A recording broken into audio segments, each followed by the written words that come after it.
ونستغفره ونؤمن به ونتوكل عليه ونعوذ بالله من شرور أنفسنا من يهد الله فلا مضل له ومن يضلل فلا هادي له وأشهد أن لا إله إلا الله وحده لا شريك له وأشهد أن سيدنا ومولانا محمدا عبده ورسوله أرسله إلى كافة الناس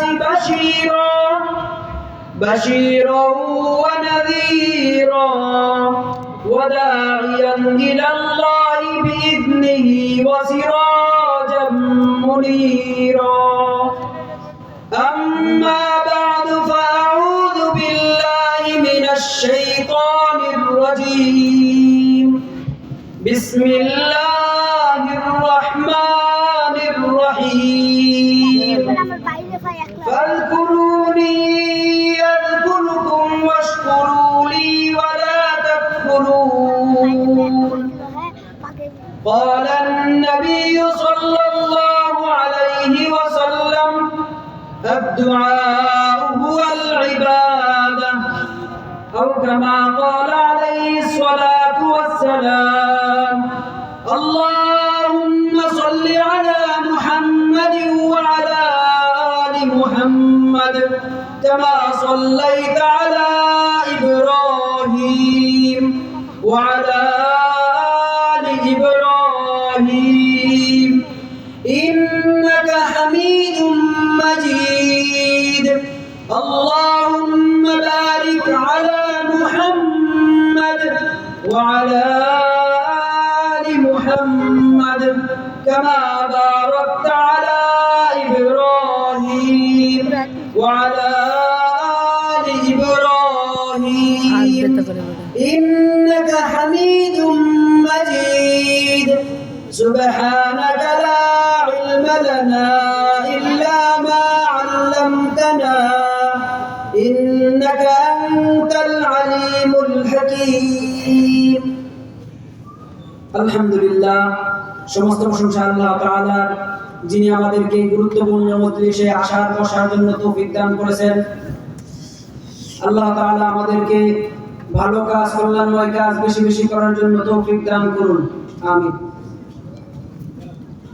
অত্র এলাকায় প্রথমবারের মতো একটি গুরুত্বপূর্ণ দ্বীনি মাহফিল অনুষ্ঠিত হতে যাচ্ছে সেজন্য এলাকাবাসীদের উচিত ইহতিমামের সহিত গুরুত্বের সহিত যে কথাগুলো বলা হয় এগুলো শোনা মনোযোগ দিয়ে শ্রবণ করা এবং এগুলো অনুযায়ী নিজের জীবনে গঠন করার চেষ্টা করা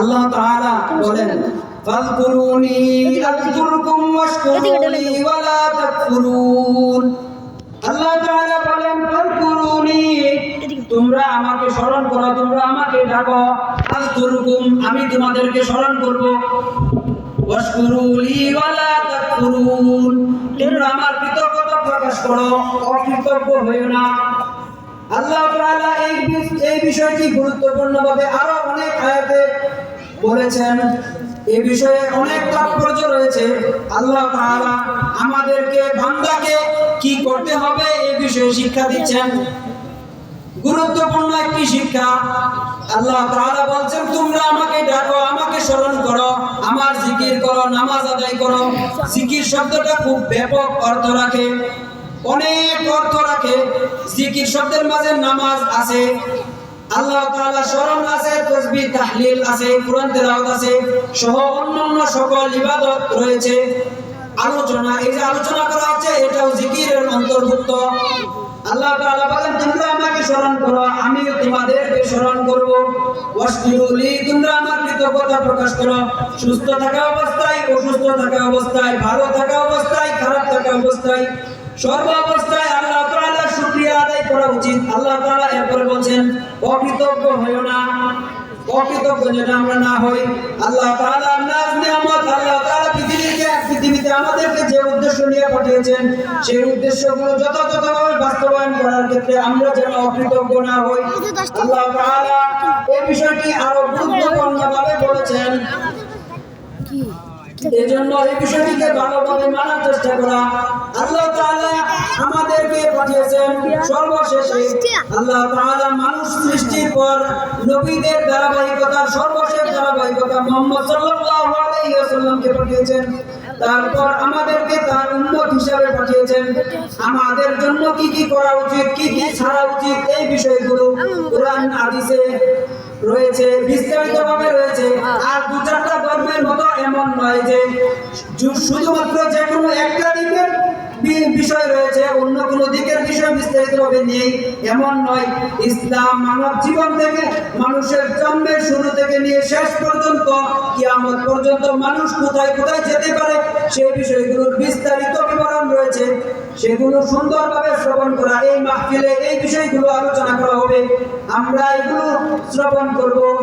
আল্লাহ তাআলা কোরআনে বলেছেন, তোমরা শ্রবণ করো এবং মানার চেষ্টা করো। সামি'না ওয়া আতা'না, তোমরা শুনো এবং মানার চেষ্টা করো। এটা হলো মুমিনের বৈশিষ্ট্য। মুমিন মুসলমানের বৈশিষ্ট্য হলো তোমরা শ্রবণ করো এবং মানার চেষ্টা করো। সামি'না ওয়া আতা'না। আর মুনাফিক কাফেরদের বৈশিষ্ট্য হলো সামি'না ওয়া আসাইনা, তারা বলতো যে আমরা শুনবো এবং আমরা মানবো না, আমরা ভুলে যাব। তো সেজন্য এই বিষয়ে সুন্দর আলোচনা করা হবে। আমরা মুমিনের সিফাত বজায় রাখার চেষ্টা করব। আল্লাহ তাআলা আমাদেরকে মুমিনের সিফাত বজায় রাখা, সামি'না ওয়া আতা'না এর উপর আমল করার তৌফিক দান করুন। আল্লাহ তাআলা রাসূল সাল্লাল্লাহু আলাইহি ওয়াসাল্লাম একটি হাদিস বলেছি, রাসূল সাল্লাল্লাহু আলাইহি ওয়াসাল্লাম বলেন, আদ-দুআ হুয়াল ইবাদা, দোয়া হলো সমস্ত ইবাদতের মূল। দোয়া ইবাদত। এইজন্য আমরা সর্ব অবস্থায় বিপদে আপদে বালা মুসিবতে সর্ব অবস্থায় দোয়া করার চেষ্টা করব। দোয়ার মাধ্যমে আল্লাহ তাআলার থেকে ভালাই কল্যাণ নেওয়ার চেষ্টা করব।